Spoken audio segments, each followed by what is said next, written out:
Hi folks, my name is Tony Spicer. I built Sonex number 32, which you see parked behind me. Right now we're sitting in my hangar, which is about 15 miles north of Wilmington, North Carolina, 3 miles outside a little town called Burgaw. It's a little 3,800 foot grass strip out in the country. This is the first week in May. I've been working up here for the last 2 days trying to get the field ready for our chapter's annual spring fly-in. So I just got off the tractor, so if I look hot and sweaty, it's because I am. Outside air temp, I think, is probably in the mid-80s. In my hangar, it's 95. So first thing is, you've probably already figured this out, but this isn't a professional production.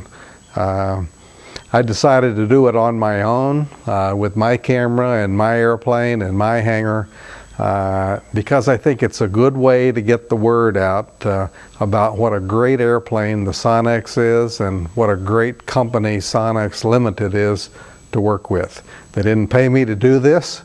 I did it because I've been flying my airplane for 4 years and I am extremely pleased with it, and this is my way to let as many people as I can know that it is a great airplane and a great company.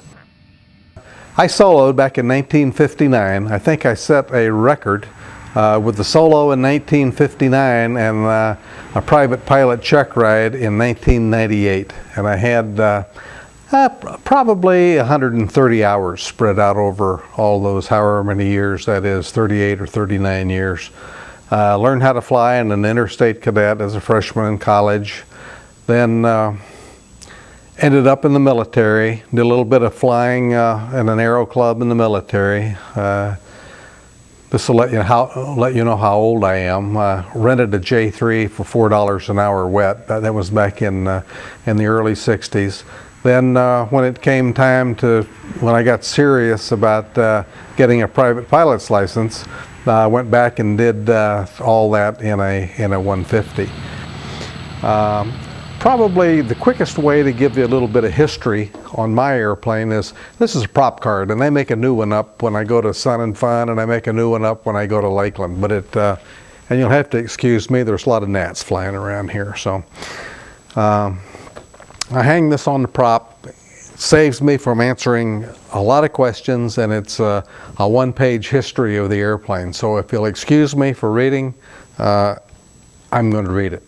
Construction of Sonex number 32 started in October of 1998. The first flight took place on June the 12th of 2000.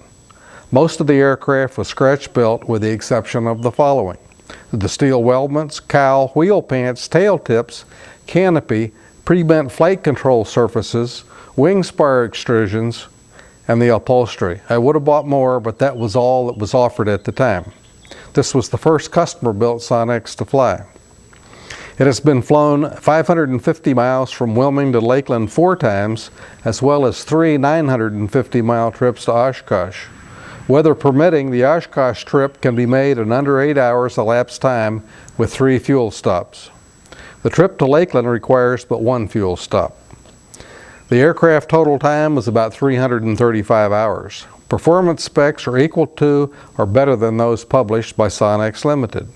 The 6-cylinder Jabiru 3300 engine is ideally suited for the Sonex.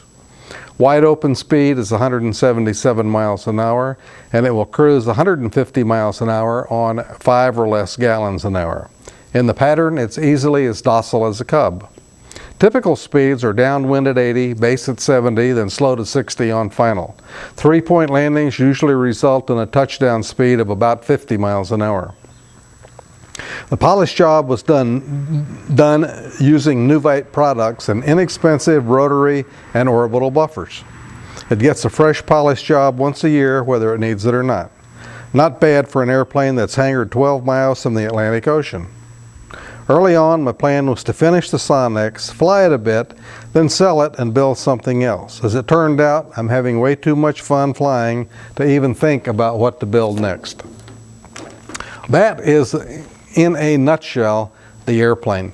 As I'm making this, I think there are about 63 airplanes flying, and I think there are a bunch more that are getting very close to the first flight. Probably this year at Oshkosh we'll see record numbers of these things. I've been dealing with Sonex and with John Monette ever since I bought the plans, which was back in September of '98. At the time, Jeremy was still a Boeing engineer. And I think I was probably Sonex's original customer from hell. On the phone, on a regular basis. It's a good thing they didn't have caller ID, or I wouldn't have gotten nearly as much help as I did.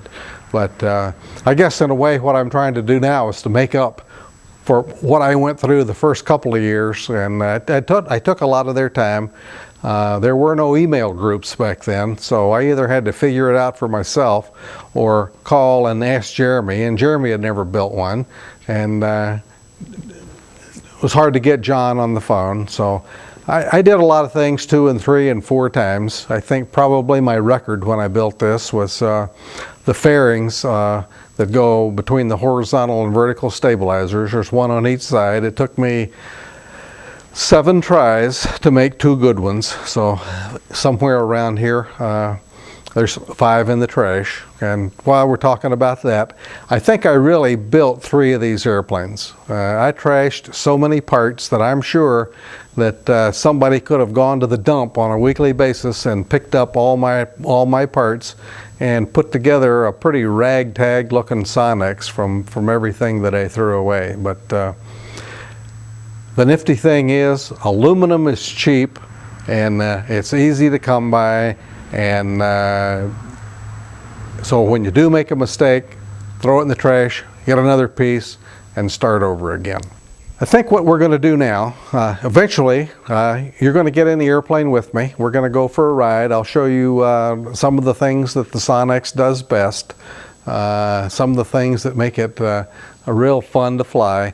But I think what we'll do now is push the airplane out. We'll get some exterior shots of the airplane, and I'll also get a shot of the cockpit of the panel so you can see what I have and what I don't have. Okay, we've got the airplane pulled out of the hangar now and got the camera set up so you can see the instrument panel and most of the controls. So let's go over those. First we'll go over all the controls, and for the most part I've got these laid out just exactly the way they're shown on the plans. Over here on the left side is mechanical elevator trim. Next to that is the flap handle, and the only difference I made there is the plans show 2 flap positions, up 15 and 30, and I put in an extra one, so I've got 10, 20, and 30. So there the flaps are up. There's 10, 20, and 30. A nifty thing about the way I've got it set up right now is, and this is a brake handle right here, the brake handle, I've got the cable length adjusted so the brake handle goes right in the first flap notch. So I have a built-in parking brake, which works quite well.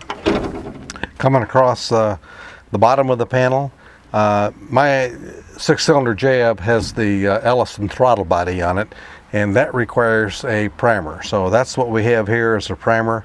Next to it is the mixture control. Here's the ball, which doesn't spend, when I'm flying, it doesn't spend a lot of time right in the center. It does if I take my feet and put them flat on the floor and get them away from the rudder pedals. It stays pretty close to the center. Over here are a pair of vents, eyeball vents that I got from Van. And this is a standard setup that they put in all the RVs. It has a NECA inlet on the outside and a couple feet of hose. And I did some modifications to it to make it small enough that it would fit in here without any problem. But a lot of air. And the nifty thing about it is you can aim it wherever you want. If I'm flying by myself, I've got one pointed low, one pointed high. If I fly with a passenger, I give the passenger one. You get so much air through these things that if I need to fold up a sectional, I've got to close off both vents to be able to do it. Otherwise, it blows out of my hand and I can't fold it up. Between the two vents are 4 jacks, 2 for the pilot headset, 2 for the co-pilot headset. Underneath here is the G meter. This is the control head for the ELT. Back around on the left side again. This is a canopy lock. Once the canopy is closed and latched, this goes into it to make sure there's no way it's going to open up in flight. Master switch, left mag, right mag, the start button, alternator switch, and the instrument bus. 3 circuit breakers, and this is the red warning light that goes to the Grand Rapids EIS. The EIS has all my engine instruments and all my flight instruments, and the flight instruments are airspeed, altitude, and VSI. Micro Air 760 radio, which I've had in the airplane since day one. I am very pleased with that. Never a minute's worth of problems with that. And I just put this in about, well, I did it when I put the new panel in. The Micro Air has a built-in intercom, but it's a hot mic system. Flip a switch and it's on, flip a switch and it's off. It's not voice actuated. And why I flew with that for 3.5 years, I don't know. But that was one of the smart things I did, was to finally decide to put this thing in. Up here is my before takeoff checklist. Garmin Pilot 3 GPS, a Ritchie compass. I think that's a $10 or $12 model from the boat store, and that's extremely accurate. That patch used to belong to my dad, who flew P-51s during the Second World War, and that's my good luck charm. It's been in the airplane ever since the first flight. That's about it. One of the things I might point out is, if you ever change your mind about what you want to put in the panel, like I did, it's a pretty easy thing to do. You just drill out a few rivets and the panel comes out. Here's the original panel that I flew with for, probably a little over 3 years. And more conventional. Grand Rapids EIS was here, airspeed, altitude, VSI, the ball, and the radio. But then a couple of things happened. I decided that I wanted to give it a try to put the flight instruments in the EIS and get rid of all this. And then I also found a solid state, very small artificial horizon. So I made up I did some testing with it, made up a new panel for it, was about ready to put the new panel in, and that horizon was going to go right here. I couldn't get it to work repeatably well in the slanted panel. It would work fine as long as it was mounted perpendicular, but not, I just couldn't get it. And I sent it back a couple of times, and the designer tweaked it some, and I just never was happy with it. So I sent it back, and then that one went away, and then I made another one, and for some reason I rejected this one, and I don't remember why. But then I went to number 4, which ended up being this one, and it was no big deal to get the old one out and put the new one in. And I decided when I put the new one in, I was going to get fancy and paint it. No problem. The original was just bare aluminum that was hit with a dual action sander to take some of the shine off of it. That one wasn't a problem with glare, and this one with paint on it hasn't been a problem either. So that's a tour of all the controls and of my panel. Okay, here's a shot of the airplane from the outside looking in, so get some idea of what one looks like close up. As I said earlier, I've been flying the thing for about 4 years. It did take a while to figure out how to get a good polish job on it, but once that was done, takes very little work to maintain. Probably the bugs that live in this grass in the summertime cause my biggest problems, is keeping them off the airplane. But what I did early on, when I decided that I wanted to paint the fiberglass and then put a little bit of trim on it, was I took all my fiberglass parts, had them all sanded, ready to paint. I had a rough idea of what it was going to cost me to go out and buy just the paint, and then I was going to have to find somebody that knew how to run a spray gun. And I said, well, maybe I'll just go down to the local body shop. So went down there, took all the parts down. I asked them what they would charge me to paint, and they said, well, what color? So I said, well, I've got gray upholstery with red piping on it, and so I brought in a little piece of that piping, and I said, just whatever color of red comes close to this red without having to mix something up special. So that's the color they came up with, and as I recall, I paid $140 to have them paint everything you see that's red. It would have cost me easily that much just in materials had I chosen to do it myself, and I don't think it would have looked, all I know, it wouldn't have looked nearly as good as what that looks. And it's held up pretty good considering a beating that it takes. The rest of the trim on the airplane came from the local sign shop. It's all vinyl and it's stuck on the aluminum just fine.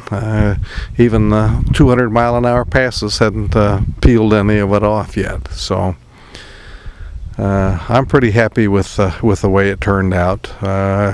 If I were to do it all over again, I might go for a paint job. I don't know. I'd have to find somebody that knew what they were doing with the spray gun first. I would hate to take an airplane that was a well-built, solid-looking airplane and then try to paint it and end up with something that I wouldn't be real happy with. So for now, I'm perfectly happy with the polish. Okay, next time we get in the airplane, we'll be getting strapped in and be ready to go do a little bit of flying.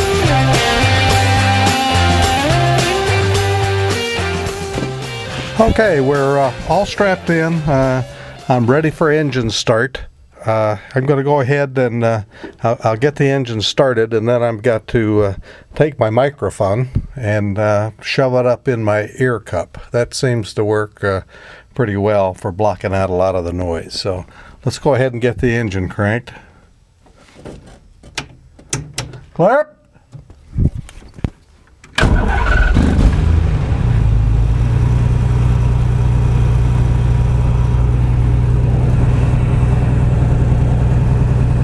Well, it looks like that's going to run. Get the alternator on.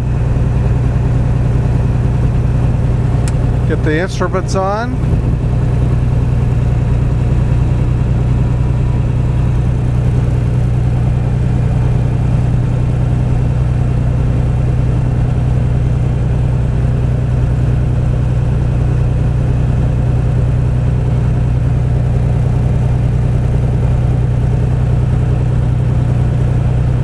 Okay, looks like everything's on. I'm going to go ahead and get the microphone tucked away.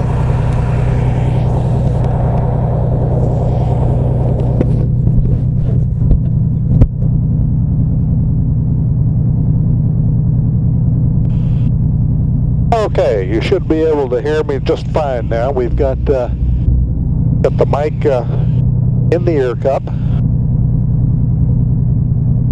And I've got the GPS here. For those of you that have Chuck Yeager eyeballs, the top number is the altitude, the bottom number is the ground speed. And over here on this screen, I don't know how well you'll be able to see it, but RPM, altitude, field elevation here is about 25 feet. This one is airspeed, that's fuel flow, that's vertical velocity, oil temperature, and oil pressure. And let me see what we've got for a outside air temp now. 79 degrees. 79. It ought to be plenty cool in the cockpit. Okay, so now I've got the flight instrument screen back up. Let's go ahead and taxi away from the hangar just a little bit.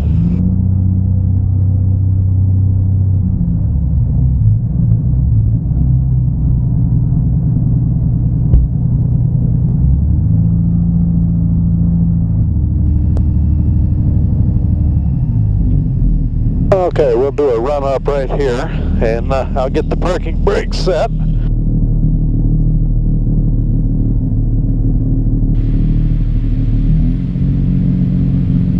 And we'll run it up somewhere in the vicinity of 1600.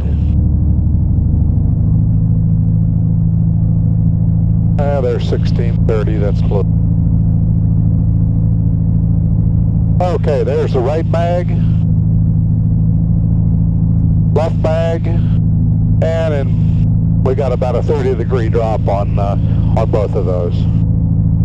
Go and check.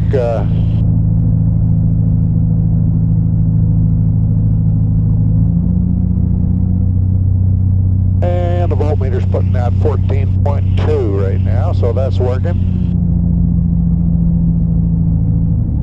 Okay, get the throttle back. But let me go through the rest of the before takeoff checklist. The fuel valve is on, seat belts are secure, radio is on, altimeter is set on 30 feet. Fuel, I've got a full tank, 17 gallons. Engine instruments, we've got 153 on the oil temperature, 266 on the left cylinder head, 294 on the right. I've already flown this morning, so everything's warmed up. Okay, canopy pin is installed, the controls are free, and I'm going to use one notch of flaps. Before I do that, though, I've got the parking brake set. Let's just check and see how these mechanical brakes do. Sticks back, parking brake is set. They're 1400, 15, 17, 2000, 2200, 2400. We're just barely starting to up. Now we've stopped. 2600, 2700, that's 2800, and that's full throttle, and we're not moving. So these brakes do just fine. Okay, we'll get the brakes off. Give that good luck charm a little rub.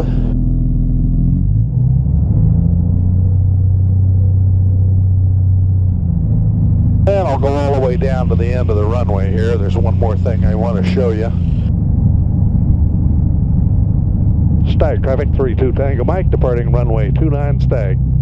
Okay, from the ditch off my left wing to the ditch off my right wing is 100 feet. So we'll get over here close to the left ditch, get all the way down to the end.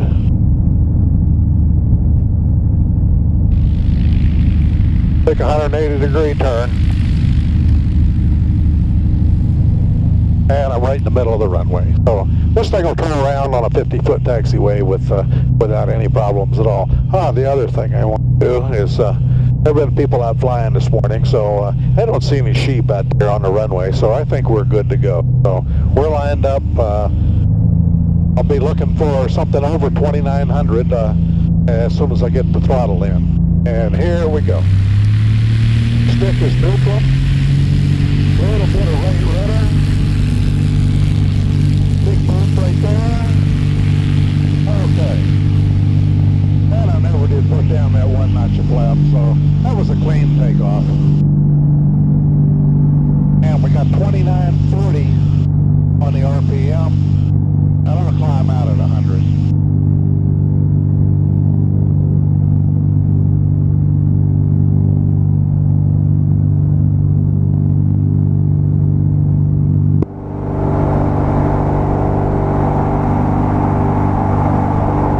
Okay, we're climbing out at 1,400 feet a minute now. About 2 miles straight ahead is I-40. When I first started flying this thing, I would go over to I-40 when I was looking for some excitement and pick out a semi and roll in and shoot a truck. But ever since 9/11, I don't think that's a good idea, so I haven't been doing that. I'm going to turn the volume on the radio down. I've got another place over here where I like to go play. Back in 1969, when I was an F4 backseater at Da Nang, we had rivers around Da Nang that looked very similar to a river that we've got over here. And we used to go over there and troll and try to get some of the sampans to take a shot at us. And so I go over there, and I haven't had anybody really shoot me, but I've got a pretty good imagination. So what we're going to do is go over here and do some river recce, Sonex style. And we're at 1,000 feet right now. Small arms threat. Once you get down below 1,000 feet, you want to keep 2 to 3 Gs on the airplane all the time. Keep it moving. I'm going to zero the G meter. Changing altitude, changing heading all the time. And typically what happens is these guys run the river at night.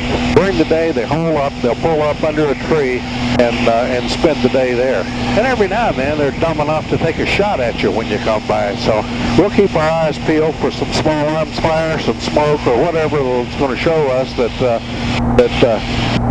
there's a boat down there. So, okay, we're at 970 feet, so I'm going to roll in now.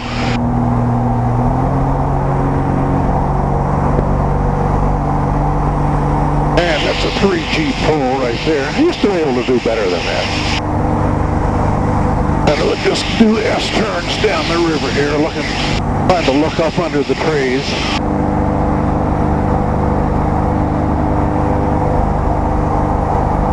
And we'll just see what we can find. And I've got about 160 indicated right now. We'll bend it back around here. Usually what works good is to kind of stay off to the side a little bit and then try to look up under some trees. I don't see anything yet. Oh, there's a possibility. Let's get back around here. That's about 3.5 Gs. That's my limit. Man, oh man, I'm losing it. No, that was nothing. Let's go down here a little bit farther. And we're 500 feet right now. And I'm letting it get a little bit slow. Okay, I see something down here, right on the tip of that island. We're going to get back over here. I saw the bow of a ship sticking out there, not a ship, a little boat. We're going to get back over here, get away from the river a little bit, and I'm going to pop up here and we're going to roll in and see if we can't get that guy in the flipper. Okay, you should see. Okay. Okay. I'll do a little jink here. Get back up under that tree. Okay, there he is right there. Oh, he's not going to be sleeping much more today. Okay, let's get over here. Walk it back the other way. Okay. There might be something you can do on a Sonex that's more fun than that, but by golly, I haven't found it yet. Every now and then I run across a fisherman that he turns into a sampan. Okay, we got just slightly less than 4 Gs on the G meter. I'm going to punch that off. We're at 1,000 feet right now. I'm going to climb up to about 2,500 or 3,000 feet, and we'll do some more maneuvering. So if you need to go to the bathroom, now's your chance. You got about 1.5 minutes.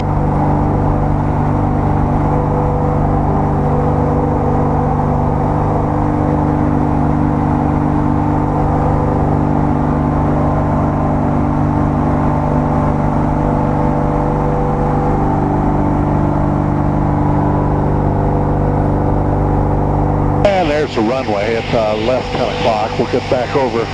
I'll try and use that for a reference with some of the maneuvers I'm going to do. Okay, we're coming up on 2,000 feet.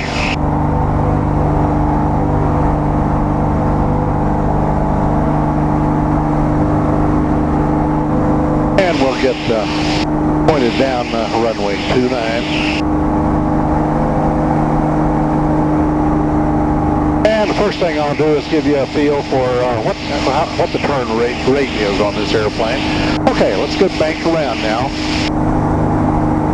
I'm not going to be right over the runway, but I'll be on the runway heading.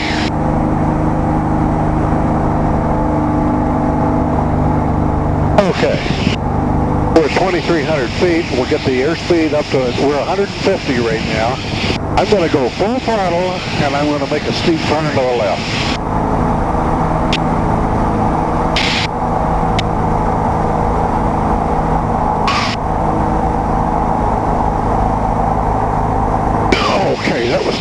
260 degrees.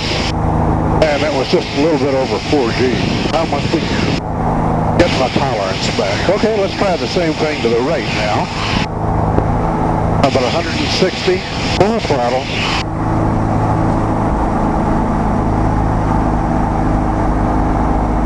And that's 4 Gs right there. And that's 360 degrees. Okay, I'm going to go get a little bit more altitude. And I'm trying to shove the microphone back in my ear while I'm talking.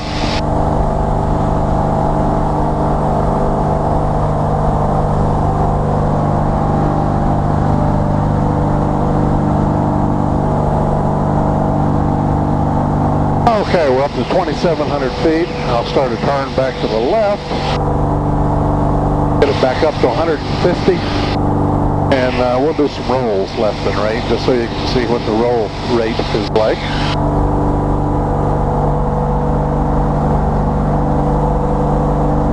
And we got a layer of puppies here, just about at 3,000 feet, but it's just a scattered layer.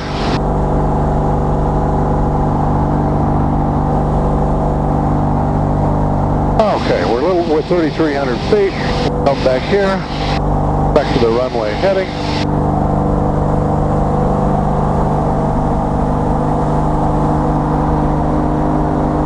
I'll get it up to 150.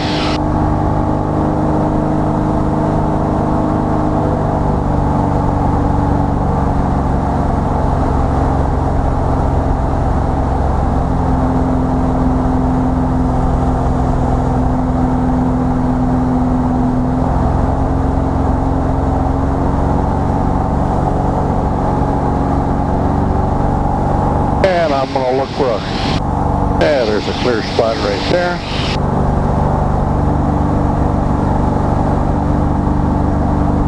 And we're climbing a little bit. We're 3,500 feet. Okay, there's 150 and I'm at 2,900.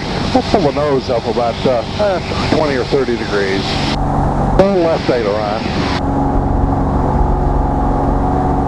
Okay, that's a roll to the left. And I lost about 10 miles an hour of airspeed there, so we'll get it back, pull it up again, do the same thing to the right. Okay, there's a roll to the right. And let me get turned back around.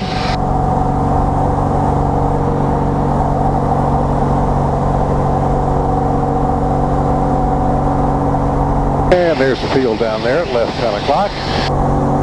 Well, I just built a house down there and put a really nifty red roof on it, so we can spot the field from 10 miles away now. Okay, we'll get it back to 150 and we'll see what a loop looks like. What I'll do, get it on 150, I'll go full throttle, let me zero the G meter there, and we'll do about a 3G pull. Okay, there's 150. There's full throttle, and we'll do about a wings level 3G pull. Over the top, 82 on the ground, on the indicated.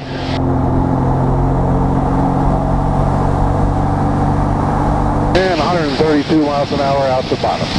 So that's what a loop looks like.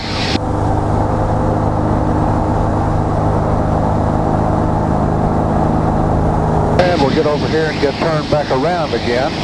And we'll put the loop and a roll together, and I'll just do a half of a reverse Cuban 8. What that is, get it up to 150, go full throttle, pull off 45 degrees, climb a little bit, roll inverted, and then do 5/8 of the loop out the bottom. And get turned back around here.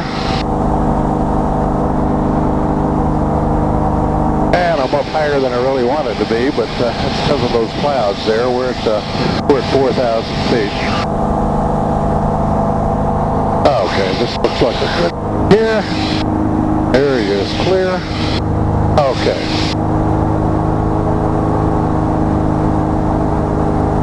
Okay, there's 150. Go full throttle. Go up 45 degrees. Climb a little bit. Now we'll roll inverted. back down, throttles back to idle, out the bottom, and that's 3.5 G's right there and 170 miles an hour. So that's what that thing looks like. Okay, after all that, I haven't made myself sick yet, and I think we can slow it down here, and we'll do a little bit of slow plate.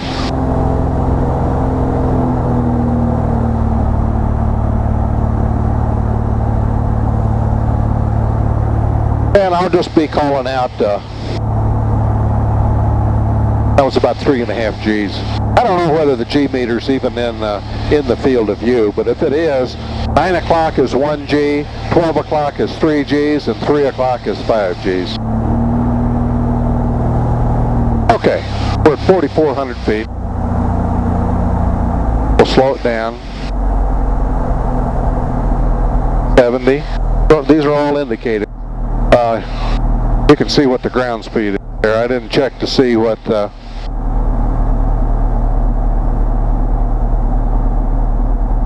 direction the wind was from. There's 44, 40,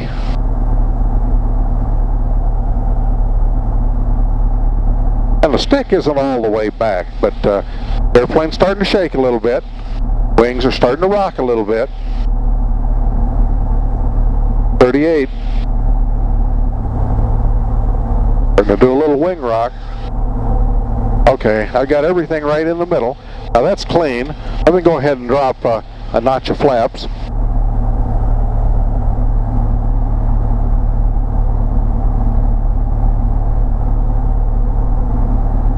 Now we're down to 36, 37. And we're just doing wing rock, and the airplane's starting to vibrate some. So there's plenty of warning when this thing gets ready to stall. Now, let me get the flaps back up and get turned around here and make sure I've got a hole. Here our indicated is 42 right now, and we're at 3,600 feet.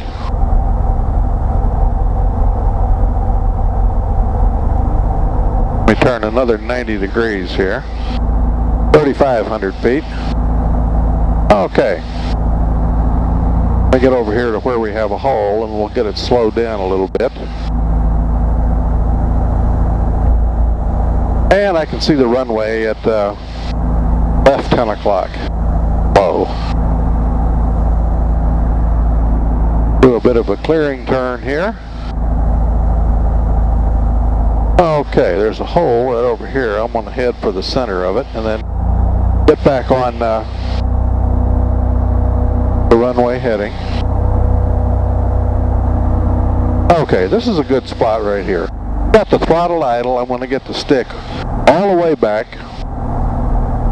All the way back. Now the stick is all the way back. Now here's left rudder. 1, 2. Okay, that should have been a 2-turn spin. And we're back out on the runway heading. And we've got 3 G's on the G meter. So that's what a spin looks like. We'll punch off the G meter. Okay, I think what we're going to do now,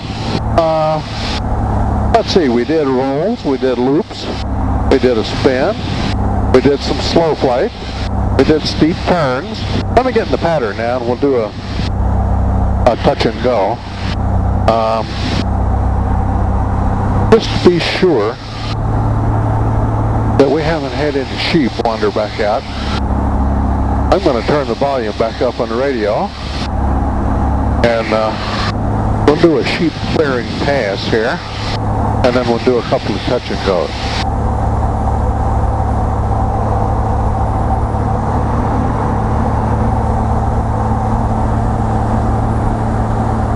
And the runway's back over my left shoulder now. You'll see it here in just a sec.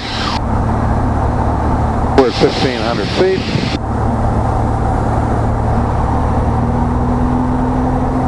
At 160. Okay, we'll start a big... 4910 entering a left downwind, runway 29er, stay here, partner. Oh, we got somebody coming in the other way.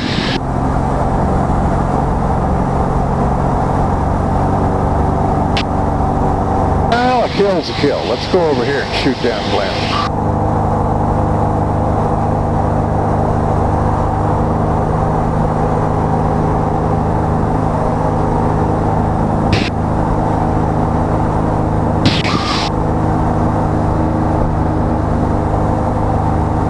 This airplane, you ought to be able to see it straight ahead right now. That is a scratch-built Ryan STA, which is the prettiest thing you have ever seen. I'll sneak up on him here.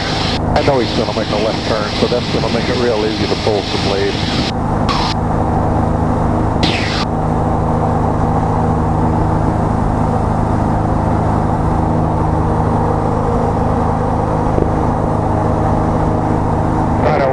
Turning left base, 29, tag air, full stop.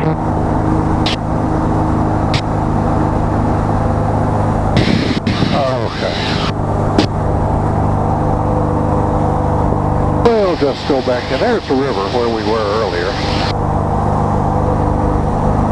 9010 turning final, tag air, 29, full stop.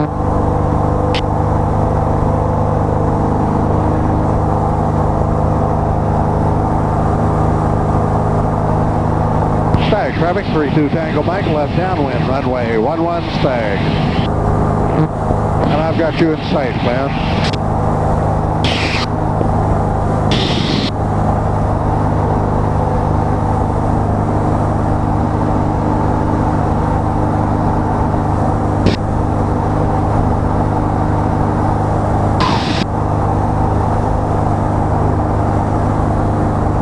I think a glance doesn't make a whole lot of noise, so there might still be a stray sheep out there. We'll do this just because it's fun.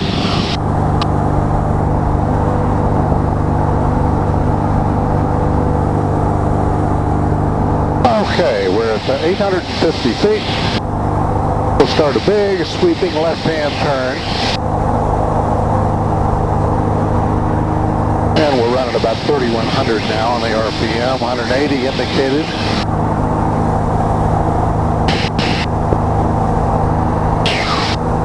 Stag traffic, 32 Tango Mike, final runway, 11 Stag. And there's 3,300. Okay, runway clear. 3,400, and that's 198 indicated.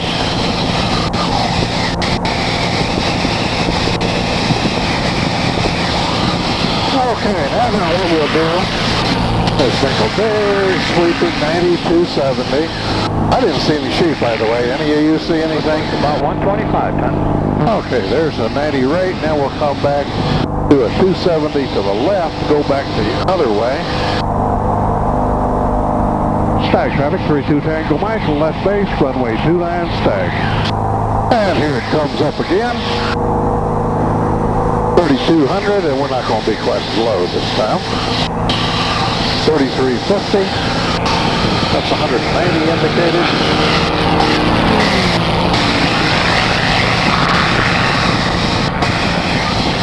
Oops, just a tiny bit over. Okay. Then we'll come back up. Stag traffic, 32 Tango Mike, entering left downwind, runway 29 Stag. Okay. No sheep.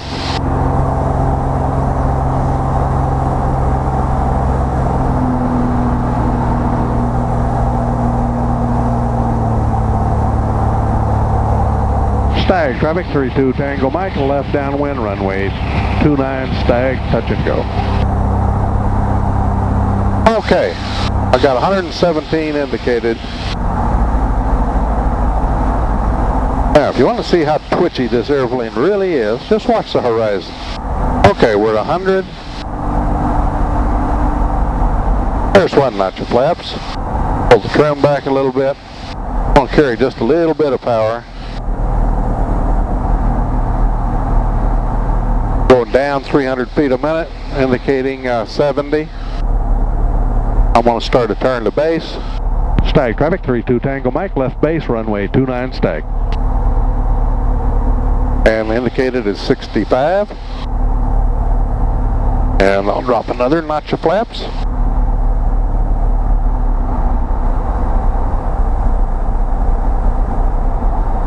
Stag traffic, 32 Tango Mike, turning final, runway 29 Stag. And there it is. And because of those trees right off the end of the runway, most folks fly a bit of a dog leg.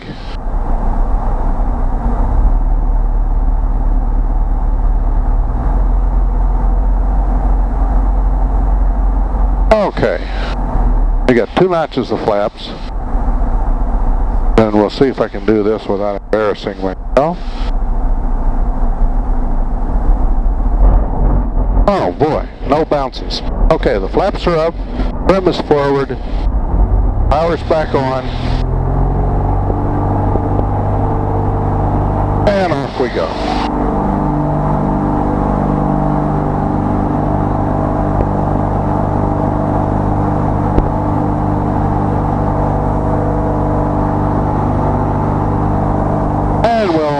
Just stay in the pattern, do it closed, and next one will be a full stop.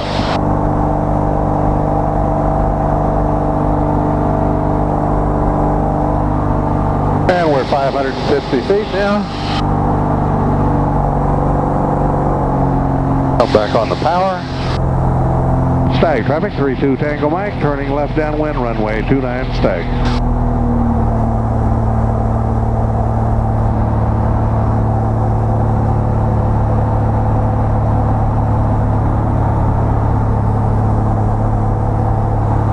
Okay, we're on downwind. I'm going 97.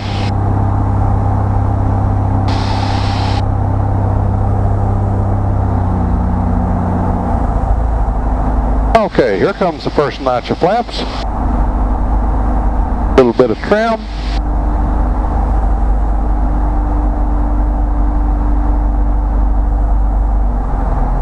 Get the power back some more. And I'm a little bit high, we're at 620 feet.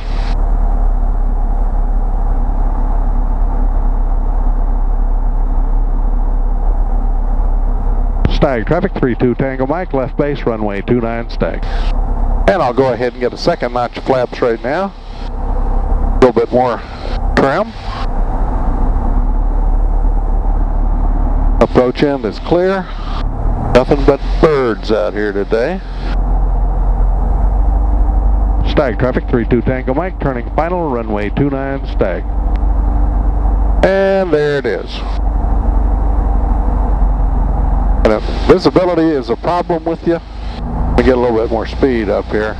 You can use the rudder and just kick that nose wherever you want it. It moves around without a problem. Matter of fact, the full rudder deflection is not a big deal. Okay, this is 2 notches of flaps.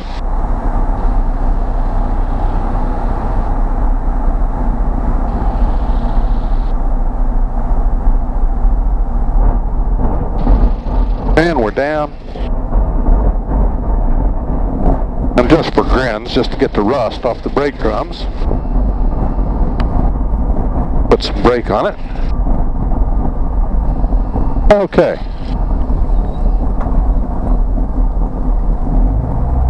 We probably used about, I don't know, 600 or 700 feet of runway from where I touched down to where I turned around. Not that much, maybe 500. Okay, that's it. What do you think? Get it back over here.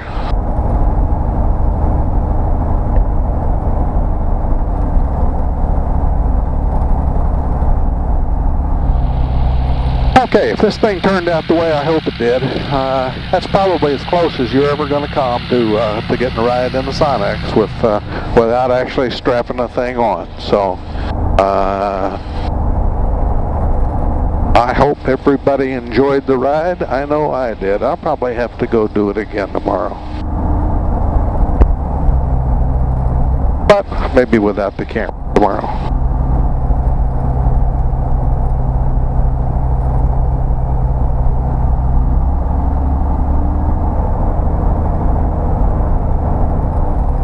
And here we are back in front of the hangar. And once again, the patch worked. Thank you, Peppy. Get some of this stuff off. Get rid of that.